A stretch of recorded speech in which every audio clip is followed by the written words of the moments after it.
Good day, ladies and gentlemen, and welcome to your Power is Now teleconference. At this time, all participants are in listen-only mode. Later, we'll conduct a question-and-answer session, and instructions will be given at that time. If anyone should require operator assistance during the conference call, please press star and 0 on your touchtone telephone. As a reminder, this conference call is being recorded. And now, your host of the Power is Now, Mr. Eric Frazier. Sir, you may begin. Good morning and welcome to the Power is Now teleconference. My name is Eric Frazier and I am your host of the Power is Now. And I tell you, it is such a blessing for me to conduct this teleconference every week because I get to meet some incredible people and talk about some wonderful subjects that educate me as well as you as we're all trying to learn more about how to maneuver, how to navigate in these current economic times. It's a beautiful day, too, in Southern California, and a great day to talk about the top-down short sale approach, no longer a myth, with Son Nguyen, Chief Operating Officer of Partner First, LLC. So thank you all for being on the call today and taking time out of your busy schedule to join us. And please tell your friends and fellow associates about the Power is Now teleconference.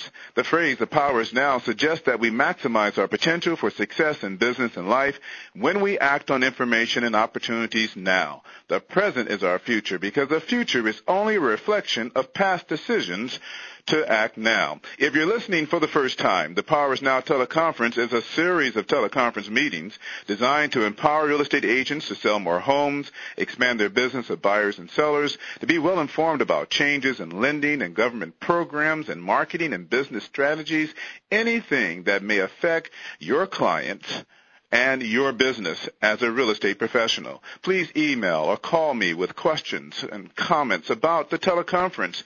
You can reach us by phone at 1-800-261-1634, extension 741. And let me know what you think about the teleconference. So drop me an email at eric.frazier@thepowerisnow.com and share your ideas about future topics and discussions. Or just, again, tell me what you think about the call. And if you are listening for the first time and you want to be added to the mailing list, just indicate so in the subject line. Just put add me to your mailing list and we'll make sure you start receiving the weekly flyers that we send out about the call.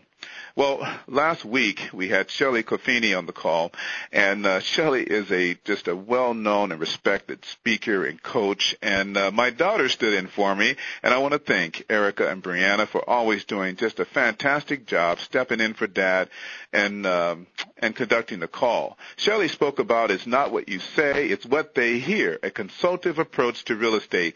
And if you missed that call, you can get that call. You can listen to it in detail, the full teleconference, at our website at the www.thepowerisnow.com. That's what it's called, thepowerisnow.com. Not only can you listen to Shelley's teleconference, but also other past teleconferences we've had, and I think you'll be pleasantly surprised. Some great information at thepowerisnow.com. Great information about just how to build your business, how to think differently outside the box, and win in these very challenging times. Next week, Vicki Sherman, Vice President and Market Development Manager at Wells Fargo Home Mortgage, is going to talk about a business real estate financing purchase program. It's a business real estate financing purchase program. We're really excited about it, and we certainly hope you tune in next week to hear what Vicki has to say. This is a call you do not want to miss, folks, so please tell your friends. Our speaker today is Son Nguyen, and he is the Chief Operating Officer of Partner First, LLC. He is an active real estate broker who has 15 years plus of high-level success in the real estate, title, and escrow industries. A proud U.S. Navy veteran, Nguyen is a graduate of the University of Florida, Go Gators, and has a bachelor's degree in public relations and a master's degree in organizational management. As the youngest of 10, a war refugee, raised by a single mother, a naturalized U.S. citizen and a proud disabled Navy veteran. Son's passion to build businesses that are culturally sensitive, inclusive, and reflective of the marketplace he serves. Son shares his professional and personal experience as a motivational speaker to chapters and members of minority trade associations like ARIA, NAREP, and NAREB. Also, Son is the CEO of Veterans Realty Group, and it's a real estate brokerage company committed to the values of quality performance, integrity, and ethical conduct. Their mission is to provide the finest professional service available, appropriate to the evolving needs of families and business entities in an ever-changing real estate environment. Son is also the chapter president of the Inland Empire Elite Service Disabled Veteran-Owned Businesses Network. This is an affiliate of the National Elite SDVOB Network, and it's a volunteer-based 501c 19 nonprofit organization comprised of certified veteran-owned businesses. Since its formation 15 years ago, the Elite SDVOB network has chapters in 45 states and 10,000 members strong. Their mission is to assist veterans by helping them establish their own business and to assist them in successfully procuring business contracts with local, state, and government agencies. He's also the national committee chairman for the Elite SDVOB Real Estate Task Force.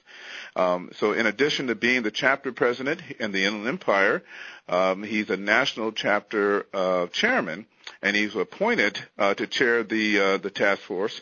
So Son is extremely busy with serving his community, active in real estate. He is just doing it all, and it's really a pleasure to have him here today. Son, thank you for joining the Power is Now teleconference. It's my pleasure. Thank you for having me, Eric. Well, Son, I can't help but ask you about, what it's like to grow up in a family where you're the youngest of 10 people. That is incredible. And then on top of that, to be a war refugee. Tell us a little bit about that. Sure. I never had the opportunity to enjoy the full experience of the youngest of 10 being a war refugee. I'm Vietnamese, and back in 75, as we all know, there was a conflict, and the ones who were lucky and blessed, like myself, were able to escape the country. And how we got over here was my mother had to make a pretty quick decision in about 15 minutes to decide to provide a better life and future for the kids that were available to her to bring over to the United States. And that was 4 of us. So she took myself and 3 siblings, and we were smuggled on an orphanage plane, took about a 6-hour trip in the trunk of a car to get smuggled on, and very blessed to be in the United States. We ended up in Gainesville, Florida. Hence, I'm a Gator, go Gators, and that's how we came to the United States. I feel very blessed, very fortunate to be a naturalized U.S. citizen. I've always said to people, the value of earning your stripes, so to speak, to be a U.S. citizen is a great experience when you have to earn it. And I'm very patriotic, serve my country, which is the United States Navy, and I'm proud to have earned the badge of honor to be called a service disabled veteran-owned business. So that's about it. A little bit about me in a nutshell, Eric. Well, I tell you, it's very impressive, and I can imagine just, starting from very humble means in Vietnam, coming out of that situation to where you are today. You have to be, and I'm sure your mother is and your family is extremely proud of what you have accomplished. When I look at your education, though, I'm wondering how we're talking about real estate today as opposed to politics, with a degree in public relations and a master's in organizational management. Why am I not talking to Mayor or Governor Son Nguyen? Well, Eric, thank you for putting that thought in there. I will definitely add that to my to-do list. May I have your support? Absolutely. Sung for mayor. No, but, I'm not sure of how many people in the real estate industry actually plan to be, and I'm sure there are a few, but in my situation, I kind of fell into it. I stationed in San Diego on a waiting for a medical discharge on limited duty, and had the opportunity through a friend to be introduced to real estate, and started out in real estate sales for Prudential California Realty in the mid-'90s, and went from there to build a successful team, and went to the title escrow industry as a sales manager and accounting manager, and then relocated to where I am right now in Corona, California, the Inland Empire, with a bigger opportunity with another title company, a title and escrow company, and decided to leave that, went back into real estate, and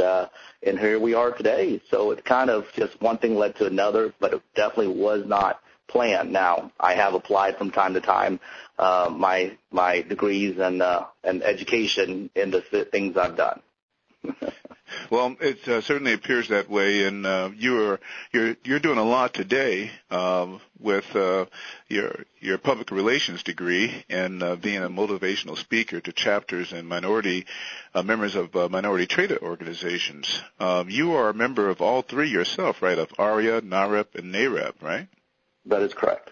Yeah. So I want to ask you more about how those affiliations can help an agent in getting business and working with Partner First. But before we get to that, tell me a little bit about Partner First. You are the Chief Operating Officer of Partner First LLC. So what is your job as Chief Operating Officer, and, what is Partner First? Okay. As Chief Operating Officer for Partner First, I'm responsible for the day-to-day activity and running Partner First. I'm also in charge of, and I'll get into this in a bit, but the agent management services platform, which is offered to our mortgage servicing clients and short sale component servicing clients as well. And I also lead our minority outreach initiative, which is very near and dear to my heart. And that particular initiative is to make sure that our network is comprised at this particular time. Actually, the stats are we're a little underneath 50% in cultural diversity and inclusion in the marketplaces we serve. I'm a big believer that in order to serve the marketplace, we must be inclusive and reflective. And we practice that and apply that in the Partner First Minority Outreach Initiative through our agent membership network. So I run day-to-day operations. Okay. I also go and make sure that the alliances are formed with the minority organizations, as well as our servicing clients to bring back business and make sure that it runs very, very, very smooth. Okay. Partner First is a education, training, certification company, a nationwide network of short sale specialists that provide and make up our agent management services vendor platform, which provides our servicing clients an arm's length neutrality, brand neutral agent network that they can comfortably map the agent to the homeowners that's FDCPA and RESPA compliant to execute the streamlined short sale. In a nutshell. That's a nutshell. So agent management services, and so this is really a new thing, right? Because there are outsourcers that provide an agent network for banks and the GSEs to handle the final disposition of assets. I guess that would be an agent management service as well. And so this is a different type of agent management service that's not involved with an REO, but just a short sale, right? Yes, absolutely. We all know as agent management vendor services in the REO world, they have networks and they manage the activity. However, what we've discovered in the top-down short sell model, most banking institutions shy away from having and maintaining and building their own short sell agent network for fears of steering and essentially, they need someone like ourselves to play that role because a short sell is basic real estate 101, and it's no longer asset management, it's agent management. With our background, my background in real estate brokerage and understanding the training that's necessary in the short sell process, that is the role that Partner First and its agent management services plays within the servicing space. While the REO space, the servicers maintain typically their own agent network. In the short sell space, the trend is to outsource that to companies like ourselves. We take it one step further, and not only do we provide a network, a nationwide network, but we also attach our lead conversion services, sourcing agents that are FDCPA trained, HAFA trained, and short sell trained. We coordinate the placements of a blind lead with a short sell agent based upon the homeowner's opt-in, either verbally or written. Okay. We go beyond that short sell basic certification as well, and we also provide a investor and also portfolio specific ongoing training. Now, how long has Partner First been around? Partner First has been around going on 3 years. Okay. And the vision for Partner First that was formed was specifically to provide a network to servicers and specifically target the top-down approach. Now, are you nationwide, or are you just particular in certain states? We are nationwide right now. We are 5,000-plus members registered and strong on our network. Okay. We're looking to grow that depending on which servicing client you speak to. But right now we are 5,000-plus strong with adequate coverage in the hardest hit areas. Mm-hmm. Well, short sale seems to dominate the market right now, and it looks like, based on everything I'm hearing, they will continue to dominate the market for a while. So let's jump into the short sale approach. There may be some people on the call here that are not familiar with the term top down or bottom up. So let's kind of define some of these terms here, and why a short sale and why top down, and why is it no longer a myth, which is our subject. It's no longer a myth. Absolutely, Eric. Thank you. It's a great question. The bottom up model, and also known as a homeowner driven model or an agent driven.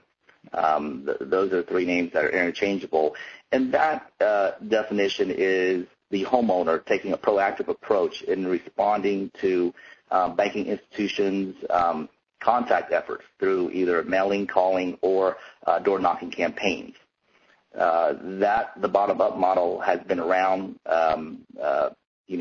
for about 24, 30 months. The challenges with that particular model is the homeowners not being as proactive or as cooperative as many institutions would like. Many homeowners want to go in and get a loan modification. They're expecting a 90% rate cut on their payment, and when they find out that they do not qualify for that, and a short sale solution is offered to them based upon their being proactive and selecting an agent of their choice and uploading the documentations, they then recoil and let the banking institutions know that they'll get back with them. And I don't think that they're not getting back with them as soon as the banking institutions would like, or not at all. I think that's one of the challenges. Some of the other challenges include overloaded internal short sale departments, in some instances undertrained, and that results in unnecessary delays in the bottom-up model. Also, in the bottom-up model, you have the uncooperative junior liens, HOAs, and MI companies, in the later stages of the transaction, which are some serious challenges. With that said, what's happening in the industry probably in the last 6 to 8 months is you've seen a lot of banking institutions going towards the top-down model, also known as the lender-driven model, which the banking institutions, their approach is proactive.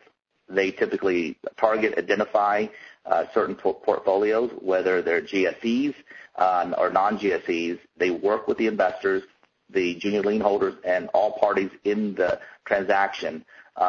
They involve them early in the process after the identification happens to streamline the short sale process. So the biggest difference is instead of being reactionary and depending on the homeowner, they are being proactive and actually targeting a particular profile to apply the resources and as a focused approach towards short sale liquidation. And I think that with the focus approach and the applied resources, it goes a long way. Legislation like HAFA in the past year has also given a boost to this approach. This model is a newer model, innovative, and many banks have launched various variations of the model and variations of particular depending on the portfolio. But I truly believe that this model so far has proven positive results, and I truly think that this model, different variations of it, will be the future of the short sale process. So do you think, based on the statistics, and maybe you can share with us, that banks will continue to pursue,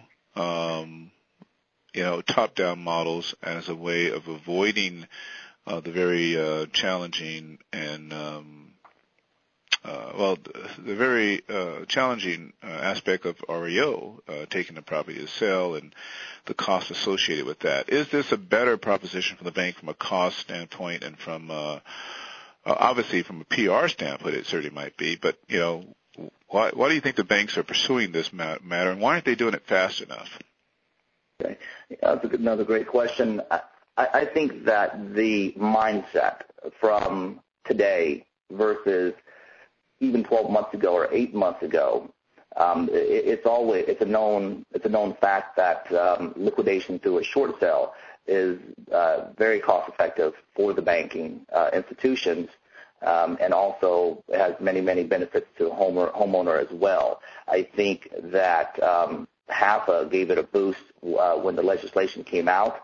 I also think that it's taken the institutions a while to interpret the guidelines, to apply it to their way of doing business.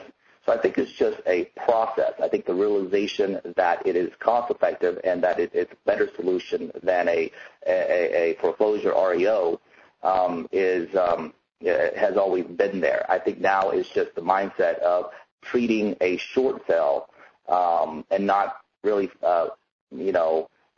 focusing on the word foreclosure and non-foreclosure, but the word is liquidation. So you take a portfolio and you have the mindset, let's liquidate this portfolio, give the homeowner the best opportunity possible, and apply what has been put there for us, the guidelines as in HAMP, HAFA, deed in lieu, deed for lease, and then REO. But I think that the mindset before was that the short sale and was not understood as much. It was realized that it was beneficial but not understood, and it was not really recognized as a liquidation strategy as much as it is now and treated like it. So I think that's why you're seeing this change. Now, there is just a lot of modifications still being attempted, and they're not going through. The sad news is when the decision is made to go through with the short sale process, the bottom-up method, as you've described, is very challenging. A lot of short sales aren't happening, and realtors are wasting a lot of time because perhaps they need to do a better job in selecting who is truly a good short sale candidate as opposed to who is not. So perhaps we should be mirroring, what the bank is doing in our tactics and strategies to do short sales. I'm not sure. Give us the kind of the high-level overview of the top-down approach, how the bank is approaching it, and perhaps there is something there for us to learn from agents who are still working the bottom-up model. Yeah, absolutely. And I want to say that there's nothing wrong with the bottom-up model. Right. I think that it's great for agents to be proactive and to do both. But as you mentioned, the key is lead qualification. Mm-hmm. And I think that if you take a snapshot at what the banking institutions are doing, is that they are identifying certain portfolios to short sell liquidate. Mm-hmm. And doing that, applying that to a real estate agent, if you decide to do the bottom up, also target the leads that are probable. Mm-hmm. Don't go after the ones that are not probable. Mm-hmm. Once the banking institutions have identified the particular portfolio, the trend is to typically contact these homeowners, share with them what their benefits are to a short sale. And a lot of times what I'm seeing, the intangible benefits are great. However, the relocation assistance money towards the homeowner is really the motivator.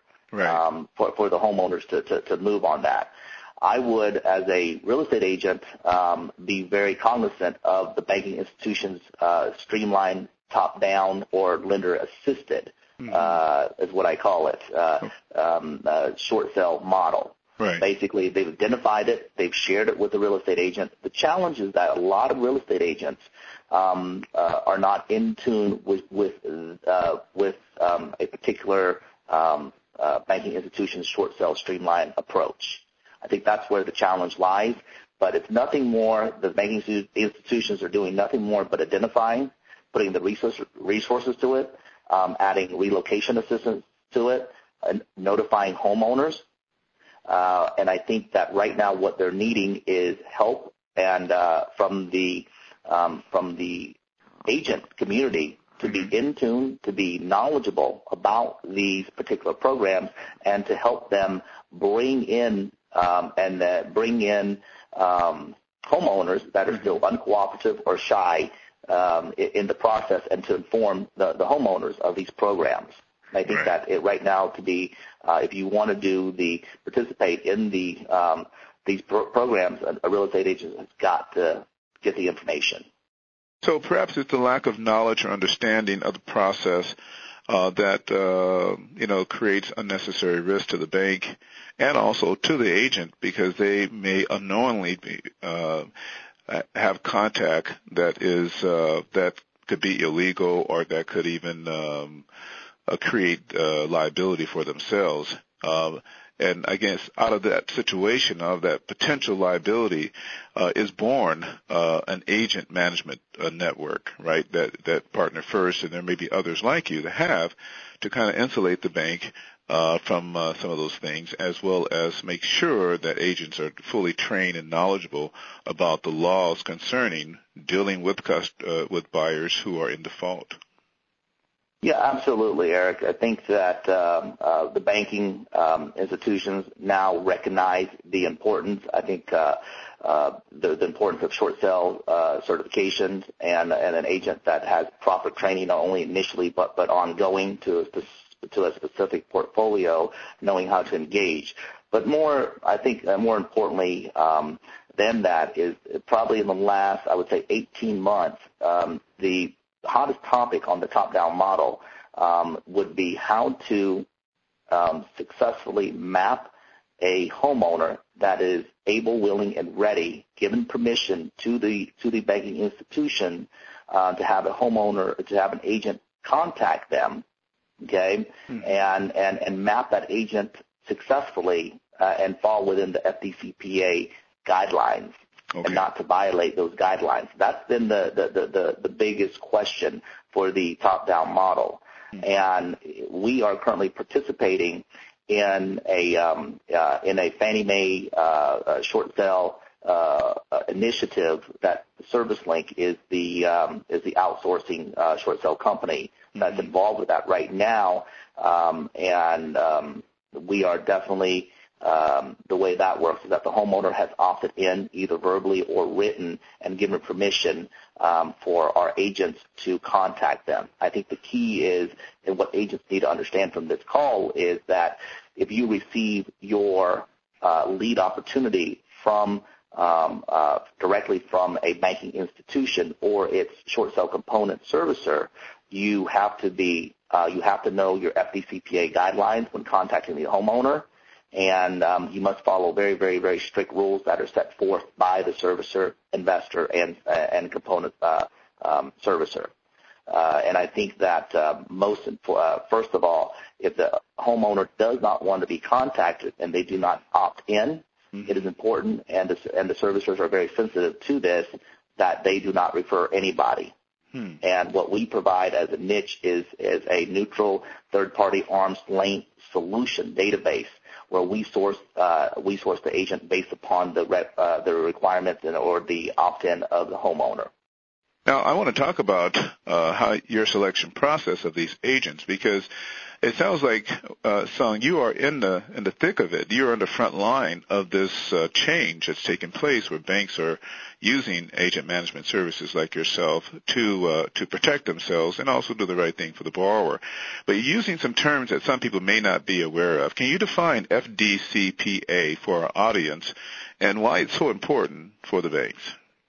Yeah, absolutely. FDCPA is a federal act. It stands for the Fair Debt Collection Practices Act. The Fair Debt Collection Practices Act.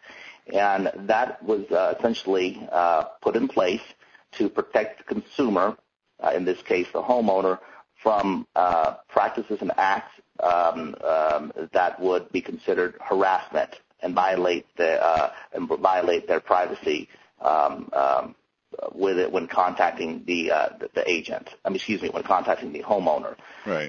Primarily within the banking institution, the person that has the right to contact them would be the mortgage servicer and or its component servicer, and that requires to be licensed as a debt collector in all 50 states. So an agent could potentially be acting as a debt collector. And in doing so, could get himself in a lot of trouble depending on how that lead was given to him, right? That is correct, depending on how it was given and if the homeowner has given permission or not given permission. It's very, very strict. So on this call, I can't go into the particulars, but sure. If an agent is participating in a top-down model in the future, whether it's ours or whether it's someone else's, please adhere to all the rules and regulations set forth by the servicers. But it's definitely they definitely have to adhere to that. Right. Now, you mentioned the Service Link is working with Fannie Mae on some type of, I guess it's a pilot, what have you, but you are the agent network for Service Link in regard to this pilot?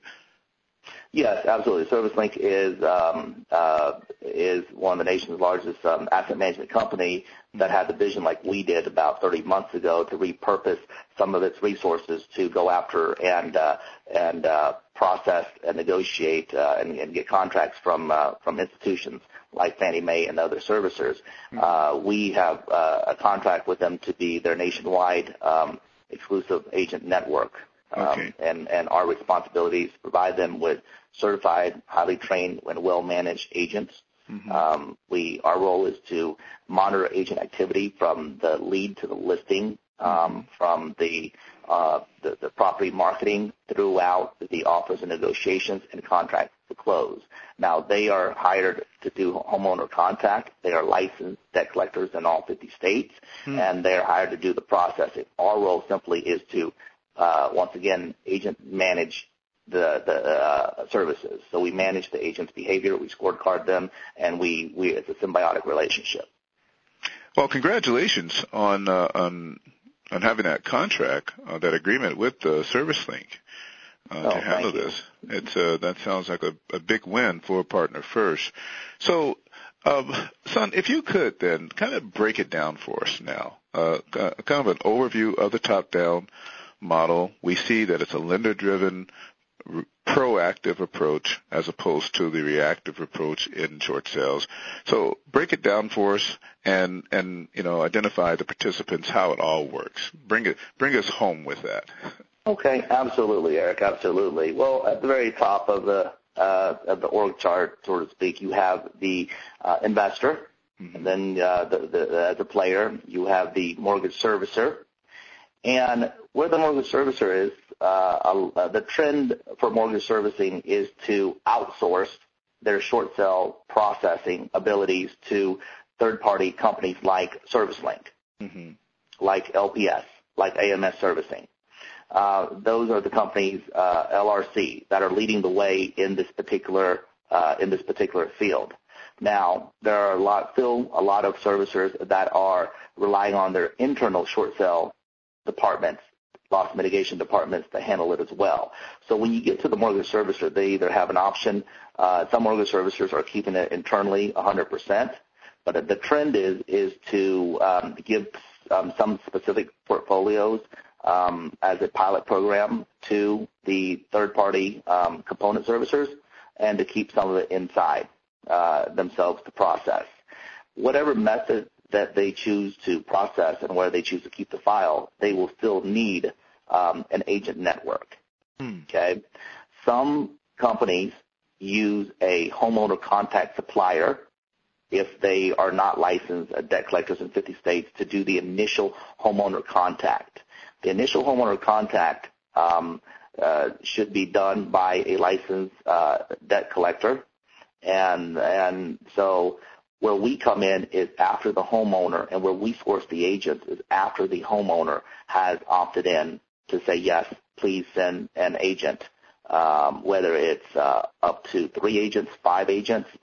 Most of the time the homeowners will say, that's great, but just send me 1 agent at a time versus 5 agents or 3 agents at one time.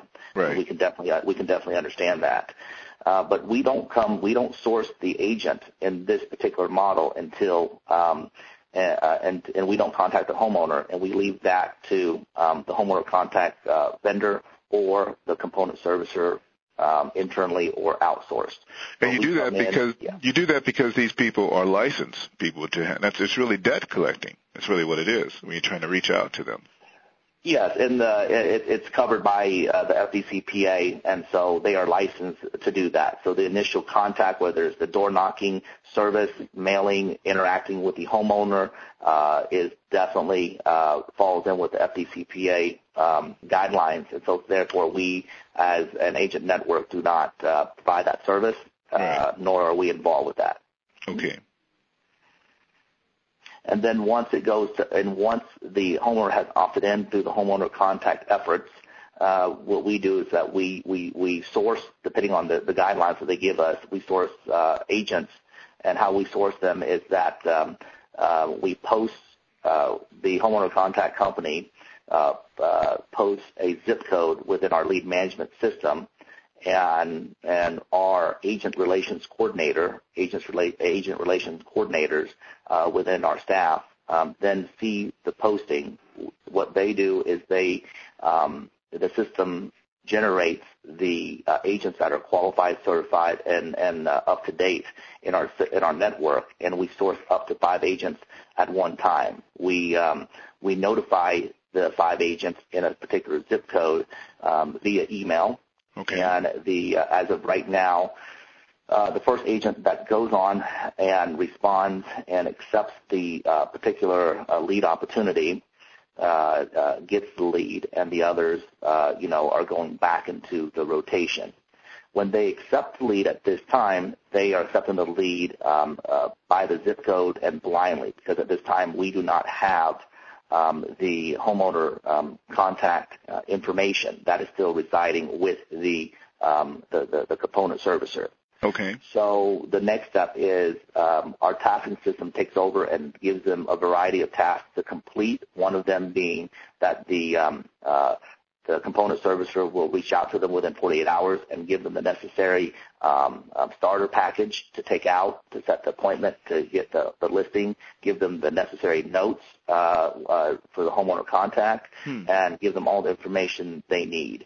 And so we call that phase where we get involved with is from listing to lead. And then after the agent successfully, we monitor the agent's activity, and we act as a voice for the real estate agents along that process, from the listing to lead process. Once the listing is successfully taken, then we go into property marketing, and we monitor the agent's activities through our monthly marketing report, which is sent out on the 15th of every single month. And the agents are required to fill out the required fields.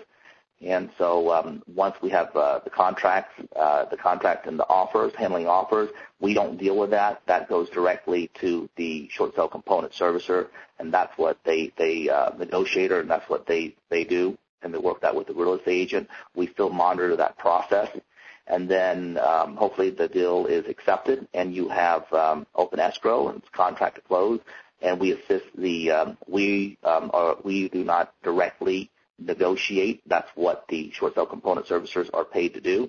But we still help and assist with the monitoring and the scorecarding. Right now the lead opportunity started with the Service Link project on February the 14th. The project is being right now piloted in 5 metropolitan areas within several states, being Florida, Illinois, Nevada, Arizona, and only a handful in Southern California. So far, there's only been about 150-ish leads throughout the United States. It's a pilot program, and it's a very important pilot program, because if it works and produces results, which we highly anticipate it to do, I believe that this particular GSE will then use that as a model to its mortgage servicers as the way to do the top-down model. So, Son, based on the stats, the number of people that are delinquent in foreclosure, it seems like this is definitely the way to go, because there's not many. The inventory for actual REOs is low, but the inventory or the future inventory seems to be very, very high if one day all these loans go through the system. This short sale approach, this top-down model, should make it more effective and create a huge opportunity for agents in the future. No, absolutely. And what we're seeing is, according to the LPS Mortgage Monitor here, as of November 10th, November 2010, the report's almost 7 million loans that are delinquent, with 4.3 million at risk of liquidation through short sales and REOs. Now, that's a tremendous number. I know that number has risen since then, but that's still a large amount. I truly think that the legislation and the processes have been put in place to take a property through the process. They do not qualify. What we're finding out right now is they are being put through the process. Is some of the properties and some of the homeowners that have not been paying for the last 24 months plus are given final chances to see if they, in fact, do qualify for a loan modification, and if not, very quickly go through and presented a short sale option, and very quickly, if that doesn't work, the deed in lieu, and if it's a Fannie Mae product, the deed for lease, and then the REO. So what you're going to see is an expedited but a structured disposition of the properties, but also giving the homeowner a chance to, one last time, well recorded, to go from REO as their only option to maybe another chance as a loan mod and going down. So I think that as the REO inventory, one of the reasons why it is lower right now is, besides the moratoriums, it's to make sure that every possible opportunity for the homeowner to be kept into the house is done.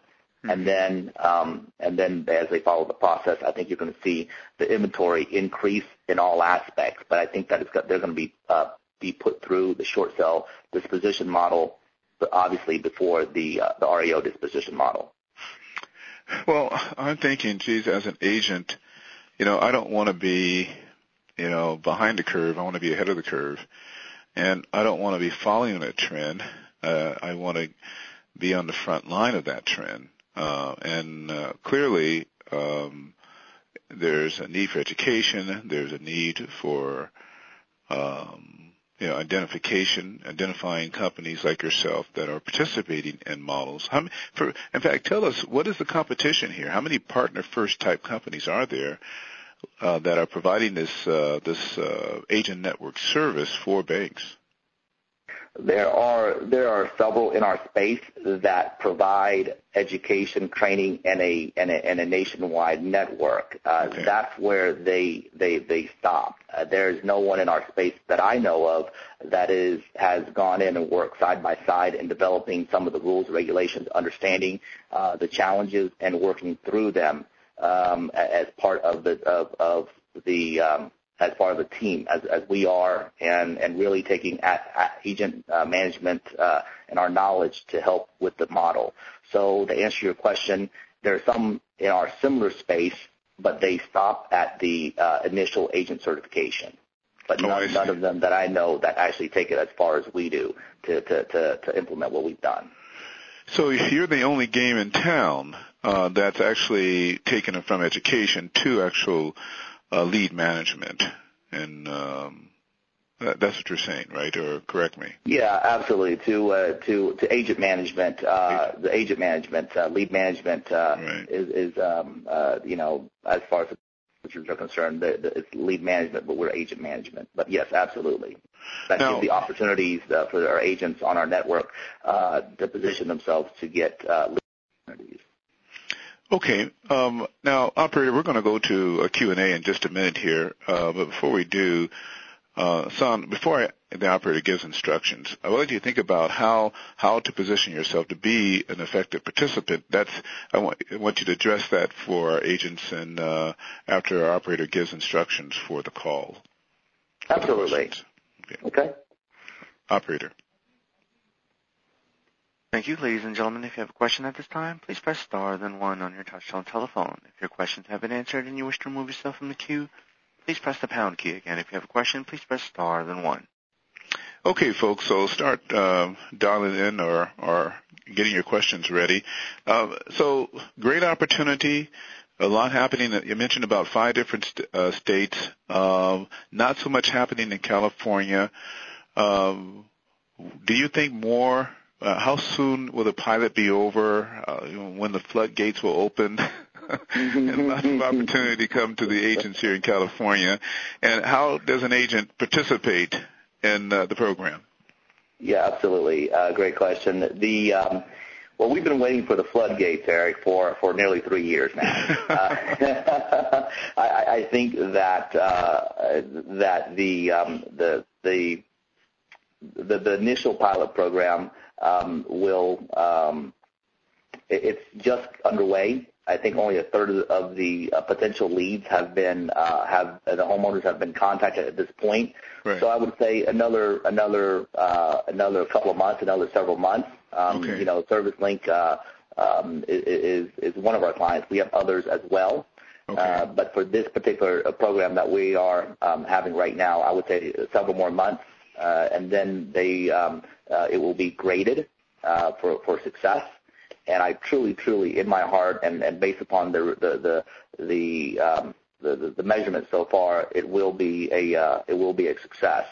As far as positioning oneself, I would highly encourage agents to take a look around them, take a look at the marketplace, take a look and take advantage of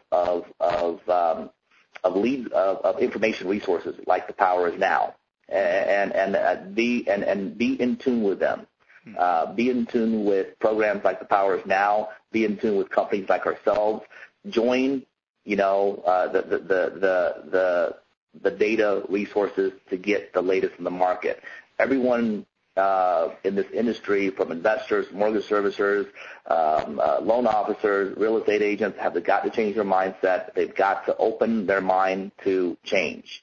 And they need to wipe out what short sales were, which was a lot of pain, and it still is. It's not going to be perfect. At best, it's going to be perfectly imperfect. Okay. But it's going to be better than it was. Open your mind to the top down. Get educated. Get certified. Join a network, whether it's ours or not. Align yourself with good loan officers. Alana Brown, in a couple of instances of Fannie Mae, has suggested that the future of short sales, they're weighing heavily and right now instituting programs for pre-qualifications. So align yourself with great loan officers now with Wells Fargo, with their on-time guarantee program. And I truly believe that. That's not just Eric being on the phone. I don't know of any other lending institution that has put their money where their mouth is and has a program like the on-time guarantee. Mm-hmm. But get with get institutions that will actually make it happen and actually lend money. Get educated and just change. And what I call it, I think the best, let me just finish with this, agents of the future will be default agents. Okay. There's no longer the days of separating yourself and saying, I only want to do REOs. I don't want to do short sales. They've got to know the whole default cycle, the whole loss mitigation process, and the short sale process to be a valuable asset to companies and to win in the future of the default industry. Well, so we have to evolve. We got to grow, and we got to be what the market wants us to be. Operator, do we have any questions? I'm showing no questions on the phone line. Okay. So tell us about your certification program. Okay. Our certification program is a certified program right now currently in the 6 hardest hit states, and it's called PSC is the acronym. It stands for Pre-Foreclosure Specialist Certification, PSC. Mm-hmm. And we have 2 levels. We have the basic level, which involves our short sale course, the PSC course, and that is depending on the state. But, for example, in the state of California, if you take that program, it's a 2-day program, you take it live, it's 12 hours of continuing education credits. You take it online, it's an 8-hour continuing education credit. And that is, I'm very proud of that accomplishment because I don't know of any other certification course out there that is achieved beyond 3 continuing education credits. Yeah, so 12 is a lot. Yeah, 8 to 12 is a lot. We're very, very, very proud of that. That is our staple is a short sale course. We highly, highly, highly suggest to the agents to take it beyond that and go to our PSC Mastery. And the PSC Mastery encompasses the short sale training, but it also is HAPA training and FDCPA training, which you're definitely going to need in this environment to be successful with the homeowners and understanding the process and being a valuable asset to our servicing clients. So you mentioned you have about 5,000 agents now in your network. Yes, we have 5,000 registered agents in our network currently at this time. Mm-hmm. Okay. So what do you anticipate your needs are going to be? Where are you going to cut it off? Because a lot of asset management companies, they're not taking any more agents because they don't have, the inventory. That's one reason. But will you have a cap as to the number of their agents that you will have in your network? Yes, absolutely. Depending on the needs and depending on our ever-growing list of clients, depending on who you speak to, differences, opinions vary. But some of our clients would like to have for us to have between, I think the magic number is between 8,000 and 12,000 agents across the United States. Okay. And I think that's where we're going to cut it off. We have limited our network in certain zip codes, and I've already cut off 90 zip codes right now in the areas where we feel that we have enough agents. Mm-hmm. It's not going to be cut off forever. It's going to be basically supply and demand. Sure. Now, is there any particular areas where you have the greatest need right now from the request that you're getting from your clients? Yeah, We have decent coverage in Florida. We are looking to add more agents in Florida. We're looking to add some agents in the Illinois, Chicago area, probably in the surrounding Atlanta areas, the D.C. areas. Some of those areas we would welcome that we're adding agents, some agents in Texas as well. Okay. So no help right now for Californians, huh?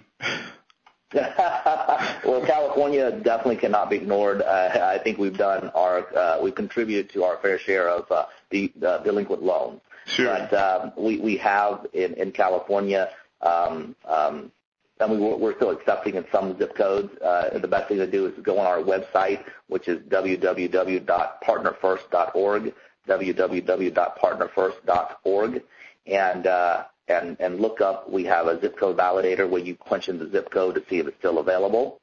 But in the Southern California region, we have enough in a lot of the zip codes. Not all the zip codes, but a lot of the zip codes. So everything is managed by a zip code. Then how about in terms of the distance of the broker's office to the actual client, or just if you have an office in the zip code, doesn't matter where the property is, that could potentially be your lead. Yeah, at this point, the system is set up for radius and also managed by zip code. Okay. At this particular time, we've decided to go manage it by zip code, and that's probably based upon my personal experience as an agent. Sometimes I don't service where I live or service where I hang my license at the office. Right. Service other areas, and so we give our agents opportunity with that thought in mind, and that's how we manage it by zip codes. We also have the ability also to do radius as well. I see. For our servicing clients. Yes. Okay, operator, do we have any questions? I'm still showing no questions in queue. Okay, so is there a limit to the number of agents you can have in a zip code? Yeah, at this particular time, we have set an approximate number depending on the zip code. But I think the max we've done is 30 per zip code per client. Mm-hmm. Now, a lot of agents can sometimes confused, and they see more than 30 in a zip code on the what we call the public site. However, we've limited that on the servicing site. And obviously, we're not going to have 30 agents in a zip code if it's in somewhere in Montana. That will be much more limited to probably 3 or 4 agents, depending on what city and what zip code that's in. But in the more dense areas, right now it's about 30 agents. I see. Per servicing client. Yes. Okay. Well, Son, we have. It's coming up on 11:30, and this has been really a very informative call. Hopefully, our agents our listeners have learned a lot about the top-down model and what's happening and what can happen in the future. We want to give the operator one more shot here to see if we have someone who wants to ask a question, and if not, then we'll say our final comments and end with some announcements, things going on in the area. Operator. Again, ladies and gentlemen, if you have a question, please press star then 1. So, Son, thank you for being on the call today. The power is now, and I wish you the best and Partner First. Hopefully, you'll continue to gain new clients who will use your agent network that will, benefit the real estate community. Currently, you mentioned ServiceLink, but you have a number of clients that you're working with right now. What is your goal in terms of the number of clients and potentially the assets you hope to have in the next 12 months? Well, right now we have we've spoken to approximately 15 to 18 potential clients. We have 5 signed contracts at this particular time. It just happens that ServiceLink has adopted the top-down model and given us the first file flow. We anticipate here soon some of our other clients will do the same. As far as the number of clients, right now we don't have a limit. to that. We are targeting short sale component servicers as well as expanding that to directly to mortgage servicers to be their agent network of choice for their internal short sale departments. And as far as capacity, we're highly scalable. So to give you a number in the next 12 months, let's just put it this way. We're highly scalable, and we welcome all. Okay. Well, you are local here in Corona, right? So I've had a chance to visit your offices down there. Very, very nice offices. It's certainly clear to me that you have the ability to expand to accommodate the volume. Oh, yes, absolutely. Thank you. It's an honor to be invited to talk on your show. I really appreciate the time that you've taken out and included me on today. It's been my pleasure, and you are in a list of great people who have come on the show to share their knowledge about real estate or strategies or forecasting or whatever the case might be. And so we really appreciate you taking time out of your very, very busy schedule to be on the Power is Now teleconference. So, folks, that is a wrap of the Power is Now. I just want to share a couple of things with you before you exit the line. Please go to ocareb.org, the Orange County Association of Real Estate Brokers.org. That is a brand new chapter of the National Association of Real Estate Brokers, NAREB.com. And please check out the website. Join the organization. Last Friday, we had Jess Tirado and Paul Mousseau. Jess Tirado is the REO manager for Wells Fargo, and Paul Mousseau manages the agent network for LPS. And it was a great meeting. It was well attended, some fantastic information. Every month, the second Friday of the month, OKRAP puts on a speakers forum, and we have some great guests coming up in April. Look out for the flyer. If you're not on our mailing list, just go to the website and join the interested party list, and that won't cost you anything, just so you can be notified as to what's going on with the organization. Also, I am the branch manager of Wells Fargo Home Mortgage, North Orange County Markets, and please consider using one of our team members on your next transaction. You can contact anyone on the team at our team website, thedoitnowteam.com, thedoitnowteam.com. We call ourselves the Do It Now team because we work with a sense of urgency. And if you're listening outside of North Orange County, just go to our national website, wellsfargo.com/mortgage, and get in contact with a local home mortgage consultant. I promise you will not be disappointed. And one reason why you won't is because of our close on time guarantee. It is an unprecedented commitment to closing a transaction on time. If we create the delay, we will make the borrower's first month's payment. We actually write a check to the client for failing to close the transaction on time. And again, it has to be a problem or delay caused by Wells Fargo and not by the borrower. It's a pretty simple, straightforward rule. Wells Fargo, 25% market share. We dominate the market.